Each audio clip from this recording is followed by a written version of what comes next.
The announcement of Lewis Hamilton's departure from Mercedes for Ferrari took the world of Formula One by surprise. But what many did not know is that this change brought to light interesting backstories about the dance of seats in cockpits for 2025. New scenes from the Drive to Survive series revealed details about how the German team handled this transition and, most importantly, the promise made by Toto Wolff to the heptacampion. In a candid conversation with his wife, Susie Wolff, the boss of Mercedes admitted that he had promised Hamilton that he would not enter into negotiations with Max Verstappen while the Brit was still on the team. The statement was made shortly after confirmation that Lewis would be moving to Ferrari next season, a decision that ends a partnership of more than a decade full of titles and historical records. "I didn't talk to him because I promised Lewis that I wouldn't deal with him," Wolff revealed in one of the excerpts from the Netflix documentary. However, the scenario changed quickly after the official announcement of the departure of the British. Without wasting time, the Austrian said, "But I'll talk to Max now." The statement highlights Mercedes' tireless search for a worthy replacement to fill the seat left by Hamilton. The possibility of having the current three-time world champion on the German team, however, seemed unlikely from the beginning.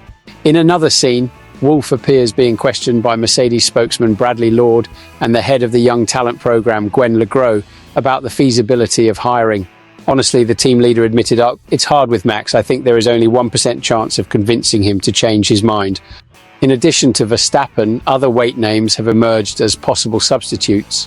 Carlos Sainz, who lost his seat at Ferrari to Hamilton, and Fernando Alonso, with all his experience, were also mentioned as viable alternatives for Mercedes. Still, the team's focus seemed clearly on the Dutch, even in the face of difficult negotiations. This approach shows how much Mercedes is willing to bet high to return to the top after seasons marked by oscillations in performance. With the driver market increasingly contested, decisions made now can define the future of the team for years to come. And do you think that Toto Wolff should have insisted more on Max Verstappen, or it would have been better to focus on more accessible names like Carlos Sainz or Fernando Alonso? Leave your opinion in the comments, and don't forget to subscribe to the channel to stay on top of everything about the world of Formula One. Haas is preparing for a very different 2025. While it is common for many Formula One teams to seek collaborations and develop components in partnership with other major teams, Haas' decision to adopt a more independent approach is generating great discussion in the paddock. The American team, instead of simply adopting the new front suspension developed by Ferrari, decided to create their own solution for the next championship. Haas, which has traditionally sought to take advantage of the resources shared with Ferrari, opted for a different path.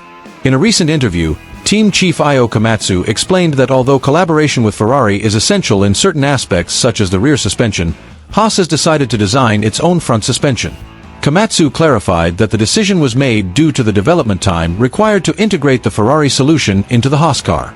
According to Komatsu, the team was in a somewhat peculiar pre-season phase in Bahrain. Rather than chasing the fastest lap time, Haas preferred to ride with a full tank, without worrying about chasing pure speed. For Komatsu, the priority was to test the car and ensure that the positive qualities of the previous model were maintained, as the 2025 season would be marked by a series of adjustments and changes to the team. The question for me is not whether we are in 5th or 8th place now. What matters is what we can improve by Melbourne, because we will not have new parts until then, said the team leader.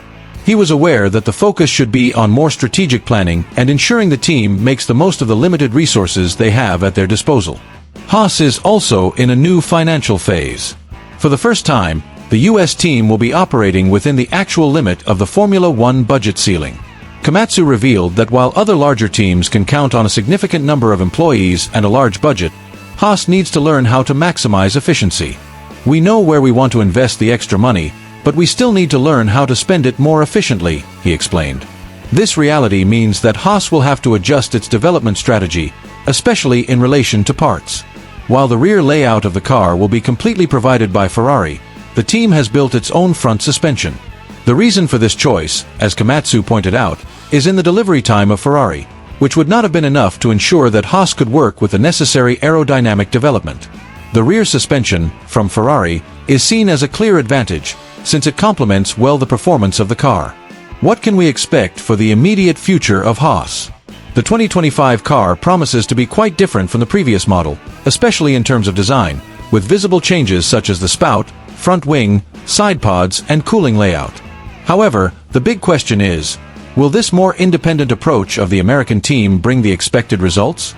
Is Haas really on track to challenge the giants of Formula One? What is your opinion on this decision of Haas in 2025? Do you think the team made the right choice by developing their own front suspension or should have followed the path of collaboration with Ferrari? Leave your opinion in the comments and don't forget to subscribe to our channel for more updates about Formula One.